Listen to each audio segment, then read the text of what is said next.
Basically ये path है इसका, ये पाथ है जिससे जा रहा है, तो ये बहुत छोटा एक्सपेरिमेंट हो सकता है, थोड़ा ही आगे जाए तो हंसना मत भाई। तो ये इसको सर सबसे पहली बात ये होती है कि अगर चंद्रयान 1 लॉन्च हुआ था तो फिर 2 और 3 लॉन्च करने की जरूरत क्यों पड़ गई होगी? अगर चंद्रयान 1 लॉन्च किया गया, अगर वो सफल हुआ था, सक्सेसफुल हुआ तो फिर चंद्रयान 2 और चंद्रयान 3 की जरूरत क्यों पड़ी? और अगर चंद्रयान 1 अगर किसी तरह से फेल हुआ तो क्यों फेल हुआ, उसके क्या रीजंस थे, वो कितने दिन तक वहां रुक पाए थे, इन बातों को हम थोड़ा सा देखते हैं। फिर चंद्रयान 2 की ओर चले गए और आखिर में हम चले गए चंद्रयान 3 जो अभी ही लॉन्च हुआ है, और उसके बारे में हम फिर देखेंगे कि आगे उसके साथ क्या होना है और वो क्या करने वाला है। चंद्रयान 1 बेसिकली आपका अक्टूबर 2008 में लॉन्च हो गया, अक्टूबर 2008 में लॉन्च हो गया था। जितने भी हम चंद्रयान मिशन को लॉन्च करते हैं, जितने भी हम चंद्रयान मिशन को लॉन्च करते हैं, उसके सबके अलग-अलग फैक्टर होते हैं, अलग-अलग काम होते हैं। कुछ मिशंस को, कुछ हम स्पेसशिप को उसके ऑर्बिट में ही छोड़ देते हैं और कुछ स्पेसशिप को हम उसके किसी भी प्लैनेट पे या फिर अगर मून पे ये भेज रहे हैं तो हम उसे लैंड करते हैं वहां पे, और लैंड करने के साथ ही उसका काम स्टार्ट होता है। चंद्रयान 1 स्टार्ट हुआ था, यहाँ पर से आपको छोड़ा गया था अक्टूबर 2008 में, और कुछ दिनों के बाद ही वो पहुंच गया था 5 नवंबर 2008 में वो पहुंच गया था उसके ऑर्बिट में, मून के ऑर्बिट में वो दाखिल हो गया था। उसके 5 नवंबर 2008 के बाद वो दाखिल होने के बाद उसने सबसे पहले वहां पर मून पर सबसे पहली चीज नोटिस की, दैट इज वाटर मॉलिक्यूल्स को उन्होंने बहुत उस बेसिकली ये जो चंद्रयान 1 था सैटेलाइट, उसने सबसे पहले ये वहां पर मेजर किया कि यहाँ पर वाटर मॉलिक्यूल प्रेजेंट है, और वाटर मॉलिक्यूल के साथ साथ बेसिकली वहां पर वाटर आइस को भी मेजर किया गया था जो हाइड्रोक्साइड के फॉर्म में पाया जा रहा है। ठीक है, इसे लॉन्च किया गया था GSLV 3 रॉकेट से, GSLV MK3 से। ये एक तरह का रॉकेट था GSLV MK3 रॉकेट, और ये चंद्रयान 3 जो चंद्रयान 1 था बेसिकली वो उसने लगभग 300 डेज वहां पर स्पेस में रहकर, मतलब मून के अराउंड उसने क्या किया, अपना मून के अराउंड वो रोटेट होते हुए उसने लगभग 300 डेज तक काम किया, और 300 डेज तक काम करने के बाद उसका क्या हुआ, कनेक्शन हमारे इसरो से टूट गया, जिसके कारण हमें क्या करना पड़ा, फिर से एक चंद्रयान मिशन को लॉन्च करना पड़ा, जिसे हमने फिर नाम दिया चंद्रयान 2।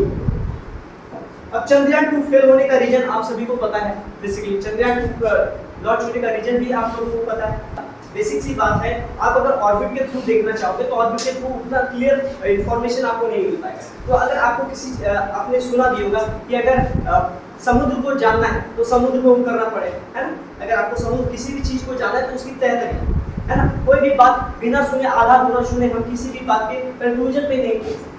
अब उसी तरह से अगर हम ऑर्बिट में घूमते हुए उसके फोटोज को लेकर के बस उस पर डिस्कस करने लगे कि चांद पर वाटर है, एयर है या नहीं है, तो वो सबसे बड़ी दिक्कत हो जाएगी। तो हमें सबसे पहले चंद्रयान 2 लॉन्च करने का एक और रीजन ये था कि चंद्रयान 2 हमने लॉन्च किया, वो ऑर्बिट वाला नहीं था, वो कौन सा था, वो लैंड वाला था। हमने उसे क्या किया, लैंड किया, लैंड करने की बेसिकली कोशिश की थी, लेकिन साउथ पोल साउदर्न हेमिस्फीयर, जैसे अर्थ में भी हेमिस्फीयर है नॉर्थ वाला और साउथ वाला, उस तरह से चांद पर भी नॉर्दर्न और साउदर्न दो तरह के हेमिस्फीयर। अब साउदर्न हेमिस्फीयर पे लॉन्च होने से जस्ट साउदर्न हेमिस्फीयर पे वो बेसिकली लैंड करने ही वाला था, अप्रॉक्स 2.1 किलोमीटर दूर ही उसका लैंडर क्रैश हो गया, और जिसके कारण हमारा कनेक्शन उससे टूट गया और वो अच्छे तरीके से लॉन्च नहीं हो पाया। उसका जब सिस्टम क्रैश हुआ था, क्रैश होने से पहले उसने भी बहुत सारी मैपिंग की थी, बहुत सारे उसके फोटोज खींचे थे, उसके कैमरे भी इंक्लूड थे, लेकिन दुर्भाग्य से क्या हो पाया कि लैंडर जब क्रैश हो गया तो प्रॉब्लम्स क्रिएट हो गई, और इसके कारण हम लोग पूरी तरह से सफल नहीं हो पाए, पार्शियली सक्सेसफुल हो पाए। और इस सक्सेस को कंप्लीट करने के लिए हमने फिर से चंद्रयान 3 को 2019 में स्टार्ट कर दिया, चंद्रयान 3 को स्टार्ट करना, मिशन स्टार्ट कर दिया कि हमें चंद्रयान 3 भी लॉन्च करना है, जिसके थ्रू हम इस मिशन को कंप्लीट करेंगे। चंद्रयान 2 में बेसिकली जो लैंडर था उसका नाम था Vikram 1 and the rover was Pragyan rover. आप लोगों को लग रहा होगा कि चंद्रयान 2 में भी ये दोनों ही थे, रोवर भी वही था प्रज्ञान और लैंडर भी विक्रम। बेसिकली बात ये है कि चंद्रयान 2 का ही एडवांस वर्जन है चंद्रयान, वहां पर भी जो लैंडर था विक्रम था, यहाँ पर जो लैंडर है उसका नाम है विक्रम 2 और रोवर है उसका नाम है प्रज्ञान रोवर 2। तो वो लैंडर और वो रोवर, बेसिकली लैंडर का काम होता है किसी भी सैटेलाइट को अच्छे तरीके से वहां पर लैंड करवा देना, और उसके बाद उसका एक आप लोगों ने वीडियो भी देखा होगा कि जैसे वो लैंड किया था उसके बाद क्या हुआ था, एक गेट खुला था और गेट के अंदर से एक ऑब्जेक्ट निकला था जिसे हम रोवर भी कहते हैं, नाम था उसका प्रज्ञान रोवर। और उसने जब चांद पे अपना कदम रखा या फिर चांद पे वो जब रोल करते हुए उतर गया, उसके अंदर चक्के लगे थे, आप लोगों ने देखा भी होगा, तो उसमें इंडिया का भी मार्क लगा हुआ। तो उसका काम क्या है, रोवर का बेसिक काम होता है कि आपको वहाँ की इंफॉर्मेशन देना लैंड वाइज, और भी वहाँ के एटमॉस्फेयर के बारे में भी बताना कि एटमॉस्फेयर वैसा कैसा है। अगर जरूरत पड़ी फ्यूचर में कि लोगों को वहाँ भेजना पड़े तो उसके लिए क्या जरूरत है, वहाँ पर क्या माहौल कैसा है, एटमॉस्फेयर कैसा है, वहाँ की मिट्टी कैसी है, अगर मिट्टी प्रोजेक्ट है तो उसे चेक करना है। अदरवाइज देखेंगे कि वहाँ पर अगर आइस प्रोजेक्ट है, वाटर आइस प्रोजेक्ट है, तो उसका क्या कंक्लूजन, क्या अर्थ के आइस के कंपेरिजन में ही उसका वही रीजन है या अलग कुछ और भी अलग चीजें हैं। 300 डेज के आसपास लगभग 29 नवंबर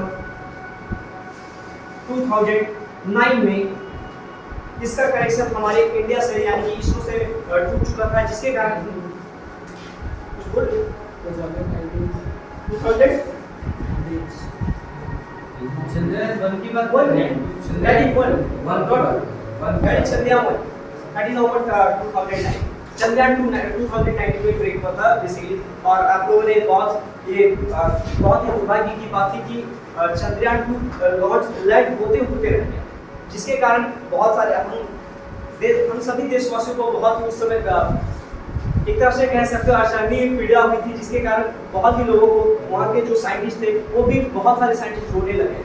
लेकिन चंद्रयान 3 के जब सफल लैंडिंग हो गई, सक्सेसफुल लैंडिंग हो गई, तो हमने एक नया जोश आ गया और अब हम आगे चंद्रयान के साथ साथ मार्स पे भी या जुपिटर पे भी धीरे धीरे और भी बहुत सारे सैटेलाइट लॉन्च करेंगे, ताकि हम और भी अपने यूनिवर्स के बहुत सारे राज हैं, बहुत सारे रहस्य हैं, उन सभी चीज़ों को जान सकें और अच्छे तरीके से उन सभी चीज़ों को जैसे हम पढ़ेंगे वैसे वैसे हमारी टेक्नोलॉजी और अच्छी बनती जाएगी और हम और अच्छे तरीके से डेवलप करते जाएंगे।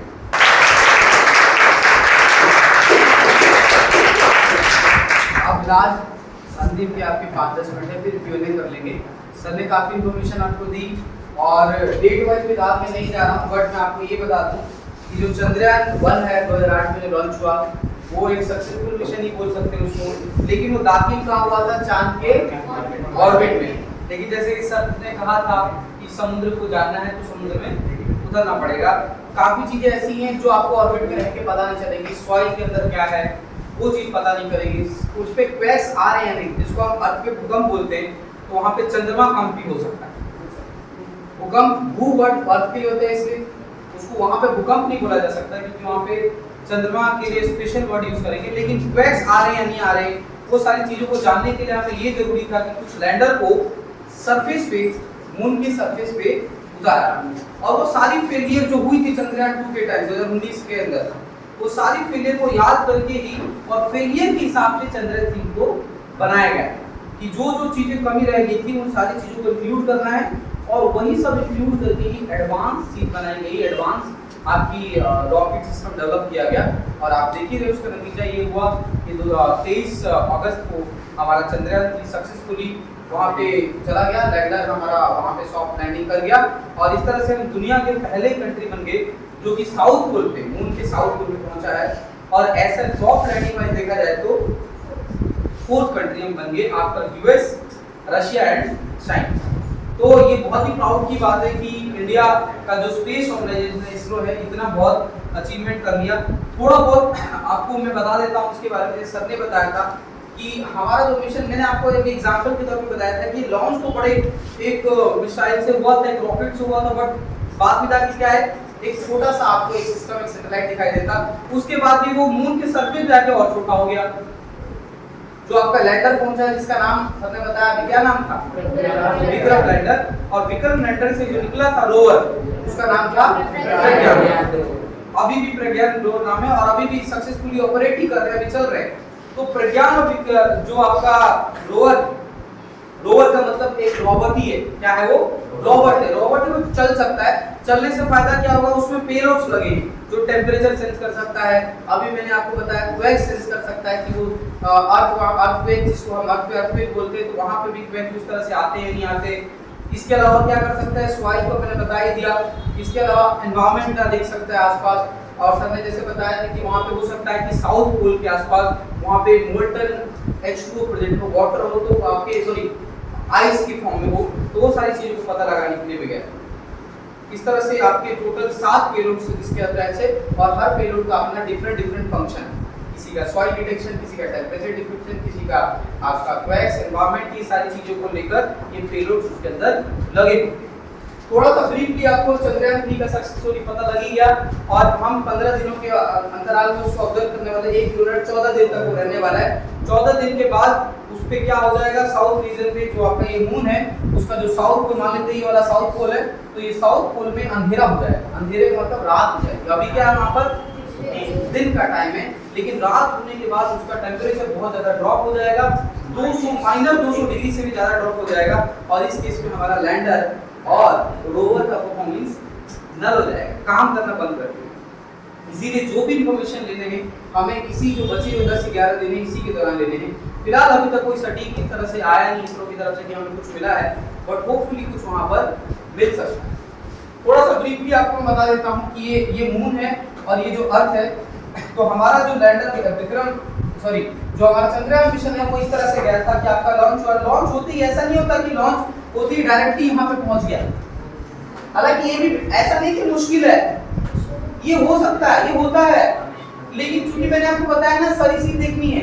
अब आप 615 करोड़ के बजट पे ये बना रहे हैं तो 615 करोड़ में पॉसिबल नहीं है। ये इतना कम बजट है कि इसमें आप इंटरस्टेलर और कौन सी मूवी अभी थोड़ी देर पहले बताई थी आपको, आदि जैसी मूवी से भी कम बजट में, तो इस तरह से हम क्या करेंगे, लो कॉस्ट पाथ को कवर करेंगे। तो उसमें क्या होता है, हम सबसे पहले अर्थ का ऑर्बिट मूव करेंगे, अर्थ का ऑर्बिट मूव करने के बाद एक पर्टिकुलर पॉइंट पे इसको सीधा लॉन्च करेंगे। किसके ऑर्बिट के लिए, मून के ऑर्बिट के लिए, और मून के ऑर्बिट में जाके दोबारा से डी ऑर्बिट होंगे और डी ऑर्बिट होने के बाद हम एक पर्टिकुलर हाइट पर जाएंगे जब मून के, तो हमें वहां से किसको उतारना है, लैंडर को उतारना है। तो हम उस स्पेसशिप से, उस स्पेसक्राफ्ट से लैंडर को, और लैंडर को उतारने के वैसे नहीं कि रैंडमली उसको फेंक दिया, लैंडर का खुद का अपना इंजन है, वो उसका खुद का कंट्रोल सिस्टम है। क्योंकि सोचिए लैंडर को गिरा देंगे तो क्रैश के चांसेस बढ़ जाएंगे। सॉफ्ट लैंडिंग का मतलब है, बहुत ध्यान से, Luna 25 mission of Russia soft landing के लिए, अदरवाइज रशिया हमसे पहले पहुंच जाता। तो सॉफ्ट लैंडिंग बहुत बड़ी बात है। लास्ट के आपको 100 सेकंड के अंदर, 1 मिनट के अंदर, 2 मिनट के अंदर बहुत ध्यान से आपको उस लैंडर को उतारना होता है स्टेज वाइज, और फिर बाद में जीरो वेलोसिटी के बाद उस सरफेस पे पहुंच जाता है। हमारा जो लैंडर था विक्रम लैंडर, वो सक्सेसफुली वो पहुंच गया और हमने उसको लैंड सक्सेसफुली करवा दिया। पिछली बार यही काम नहीं हो पाया, चंद्रयान 2 के अंदर यही काम नहीं हो पाया। लेकिन आपको ये तो समझ आएगा ना कि हम यहाँ पर जा क्यों रहे, हम ऑर्बिटर से काम क्यों नहीं कर रहे, क्योंकि ऑर्बिटर से काम हमने कर लिया है। कब कर लिया है, 2008 में, समझ गए। लेकिन अभी तक हमने अपने इसरो से कोई ह्यूमन बीइंग को नहीं भेजा, ह्यूमन बीइंग को नहीं भेजा ना, तो हमारे आगे भी कुछ प्लान्स में ऐसा हो सकता है कि ह्यूमन बीइंग चांद के मिशन पे वहां पर जाए। और सबसे पहले जो होता था कि मून के पास कोई चीज सैटेलाइट जाती थी, ऐसे गुजर जाती थी, लेकिन बाद में क्या होने लगा कि इसके ऑर्बिट में मूव करके इंफॉर्मेशन लेती है। फिर धीरे धीरे हमने क्या सोचा कि एक काम करते हैं, आपको पता होगा कि इम्पैक्ट मेथड से वहां पे करते थे। वो इम्पैक्ट लैंडिंग का मतलब क्या होता है कि वो यहाँ पर ले जाते थे अपने जो भी उनका सैटेलाइट था, और वो यहाँ पर उतारते नहीं थे, वो क्या करते थे, यहाँ पे डायरेक्टली उसको ब्लास्ट करवा देते थे। इससे क्या होगा, अब ब्लास्ट जब होता था वहां पे जाता था तो उसमें सारे उसके डिवाइस ऑपरेट कर रहे होते थे, सेंसर सारी इंफॉर्मेशन को। तो जब वो क्रैश भी हो रहा है तब भी कुछ इंफॉर्मेशन दे रहा है, मेजर कर रहा है, सॉइल के बारे में देख रहा है, और भी सारी चीज देख रहा है। तो ये भी तरीके पहले यूज होते थे। कब यूज होते थे, पहले के मिशंस पे यूज होते थे। लेकिन धीरे धीरे देखा कि इसको इम्पैक्ट लैंडिंग से बेहतर है कि हम यहाँ पे लैंड ही कर जाए। तो धीरे धीरे आपने देखा होगा अपोलो 11 में क्या कर दिया हमने, यूएस ने क्या कर दिया, ह्यूमन बीइंग को भेज दिया। ह्यूमन बीइंग धीरे धीरे अपने हिसाब से सैंपल कलेक्ट कर सकता है। और आपने यदि देखा होगा नील आर्मस्ट्रांग वाला वीडियो, तो जो नील आर्मस्ट्रांग जाता है और जब अर्थ पे वापस आते हैं तो वो लोग क्वारंटीन रहते हैं। क्या रहते हैं, क्वारंटीन इसलिए रहते हैं क्योंकि उस टाइम पता नहीं था हमें, हो सकता है कि चांद पे इस तरह के पैथोजेंस रहते हो जो ह्यूमन बीइंग के लिए बहुत खतरनाक है। जैसे कुछ वायरस भी आ सकता है, कुछ पैथोजेंस भी आ सकता है जो अर्थ पे नहीं रहते हैं, वहाँ पे रहते हैं और हमारे ह्यूमन सिविलाइजेशन को खत्म कर सकता है। इसीलिए क्वारंटीन में रख के उनको टेस्टिंग की जाती है, उनके आसपास चूहे रखे जाते हैं, वहाँ के मून से लाए हुए सैंपल को रख के चूहे से उसको खिलाया जाता है ताकि चूहा यदि नहीं मरेगा तो इसका मतलब वहाँ पे खतरनाक पैथोजन नहीं रहते। ये सारी टेस्टिंग जो भी मुंह पर जाता है और आता है वापस तो ये सारी की जाती है। फिलहाल के लिए जो स्टोरी का मैं अंत करना चाहता हूँ वो चंद्रयान 3 से करना चाहता हूँ कि चंद्रयान 3 अभी हमारा वर्किंग है, लैंडर अपना काम कर रहा है और आपका जो रोबोट है जिसको हमने क्या बोला रेगान रोबोट भी सारी इंफॉर्मेशन वहाँ ले रहा है और होपफुली हम करते हैं कि 10-11 दिन जो बचे हुए हैं इसमें कुछ इस तरह का इंफॉर्मेशन मिले साउथ पोल रीजन में। साउथ पोल में क्यों? क्योंकि इधर तो सब लोग जा चुके हैं, सारे के सारे अपोलो मिशन यहीं पे हुए थे, ये बीच वाले रीजन में किसी ने पोल के बारे में नहीं सोचा क्योंकि पोल रीजन क्या होते हैं डार्क रीजन, और डार्क रीजन में बड़े अनश्योर थे कि पता नहीं मिशन सक्सेसफुल हो या ना हो, लेकिन बाद में फिर पोल रीजन पे जाने का भी शुरू हो गया सिलसिला। लेकिन पोलर रीजन पे साउथ पोल रीजन पे जाने वाले देशों में से सबसे पहला देश कौन सा है? इंडिया। अरे बता दो भाई इंडिया का है, आगे की मिशन हो सकता है चंद्रयान को इस तरह से सीरीज चलती रहे, बट फिलहाल के लिए सेशन इतना ही रहेगा। एक छोटा सा एक्सपेरिमेंट मैं वो करके दिखा रहा हूँ, हालांकि मुझे नहीं पता ये चल पाएगा नहीं चल पाएगा। एक उधर से पकड़ लेना सर, ये थ्रेड को पकड़ लेना बस उधर से, इस तरह से प्रोफाइल करोगे। ये बहुत एक सिंपल एक्सपेरिमेंट है, कुछ नहीं है, मैं बता देता हूँ क्या होगा। आपको मैंने बताया ना कि रॉकेट को लॉन्च करने में क्या जरूरत होती है? थ्रस्ट की। तो थ्रस्ट मिलेगा तो लॉन्च होगा। अरे आगे को छोड़ो पहले, धागा पकड़े रहो यहाँ से और आप इसको दोबारा को छोड़। इसके लिए पाथ है इसका, ये पाथ है जिससे जा रहा है, तो ये बहुत छोटा एक्सपेरिमेंट हो सकता है, थोड़ा ही आगे जाए तो हंसना मत है। तो ये इसको सर समझ गया ना, थोड़ा और आगे जाता है, और भी आगे जाता है। चलते चैम्बर से जब बाहर निकलते हैं तो एक थर्स्ट फोर्स इसको आगे ले जाती है। बहुत सिंपल एक्सपेरिमेंट था, लेकिन इससे आपको ये समझ आ गया कि रॉकेट प्रोपेल कैसा होता है, रॉकेट कैसे जाता है। Now the time is for Anup sir भी यहीं पर है, बाकी सर भी बैठे हैं, कोई भी सवाल का आंसर दे सकता है। कोई भी क्वेश्चन आपके माइंड में चल रहा हो तो अभी भी क्लियर ना हो, लेकिन आप जानना चाहें इसके बारे में, हाँ पीछे से बैठी हैं, बताइए। पूछिए। चंद्रयान 2 था उसका एडवांस वर्जन चंद्रयान 3 था, तो मतलब चंद्रयान 2 को भी नॉर्थ पोल पे ही लैंड करवाना था। यस, उसको भी साउथ पोल में ही हम भेजना चाह रहे थे, साउथ पोल में भेजना चाह रहे थे चंद्रयान 2। सारी स्टोरी सेम है, विजन सेम है, बट वही है कि उस टाइम जो फेलियर हुआ था उसको इस टाइम हमने फेलियर को सबसे पहले देखा और उसके हिसाब से अपने पर तैयार किया, और बजट भी कम था। पिछले बार से बजट कम बजट पे हमने इस तरह का प्लान किया। जैसे होता है ना, आप पहली बार में आपके नंबर कम आ गए मैथ्स में, 100 में से 50 आ गए, लेकिन आपने देखा कि 50 कटे कैसे हैं और उसमें 50 कटे कैसे उस पे काम किया तो अगली बार आपके 90 आ जाते हैं। तो वही उन्हीं पे काम किया इसने कि जो फेलियर थी और उसको कम बजट में, मतलब आप पहले 10 घंटे पढ़ते थे अब 5 घंटे पढ़ के ही 90 ले आए, मतलब स्मार्ट वे, टेक्नोलॉजिकल वे। तो वही इसने काम किया और सब विजन सेम था, साउथ पोल पे गए थे, लैंडर का नाम सेम और आपका रोवर भी सेम, एवरीथिंग सेम, बट थोड़ा सा launch specialization is advance, system is advance, payload is advance, बाकी सारी चीजें एग्जैक्टली विजन एग्जैक्टली सेम था साउथ पोल में। हाँ जी, very good. Wing commander Abhinandan के बारे में सुना है, जिनका जो प्लेन था वो क्रैश हो गया था और वो पाकिस्तान में गिरे थे, तो वो हमला कर रहे थे F-16 प्लेन का। तो जब प्लेन हमें ऐसा क्या आइडिया कि हम उसको स्पेस में भेजे, सैटेलाइट्स भेजे, ताकि हम किसी भी अदर प्लेनेट या मून को हम रिसर्च कर सकें या स्टडी कर सकें। हमारे पास ये ऐसा कौन सा आइडिया रहता है तो मतलब हम बेटर के लिए करते हैं तो स्पेस में भेजते सर करना चाहते देखो मैं बताता हूँ कि आप बिल्कुल सही सवाल है कि जैसे कि मैंने आपको स्टार्टिंग बताया ना कि मिसाइल्स वगैरह के यूज किसमें होते थे, बैटल में, वॉर्स में, इस तरह से यूज होते थे। लेकिन आपको थोड़ा सा याद है दुनिया जो 20वीं सेंचुरी के मिड के बाद दुनिया कैसी हो गई, इंडस्ट्रियलाइजेशन, अर्बनाइजेशन, मॉडर्नाइजेशन, इलेक्ट्रिसिटी की डिस्कवरी के बाद सारी दुनिया क्या है प्रगति की मार्ग पे जाना चाहिए। बैटल आपका सेकंड वर्ल्ड वॉर तक हुआ, उसके बाद आपने बड़े-बड़े बैटल्स वर्ल्ड वाइड अभी देखने को नहीं मिले। तो दुनिया क्या चाह रही थी, अब प्रोग्रेस की तरफ देखना चाह रही, और उसमें जो साइंटिफिक टेम्परामेंट के लोग होते हैं जिनको ज्यादा दुनियादारी से फर्क नहीं पड़ता, वो क्या सोचेंगे, वो स्पेस एंथुसियास्ट क्या सोचेंगे, एक्सप्लोरेशन का, वो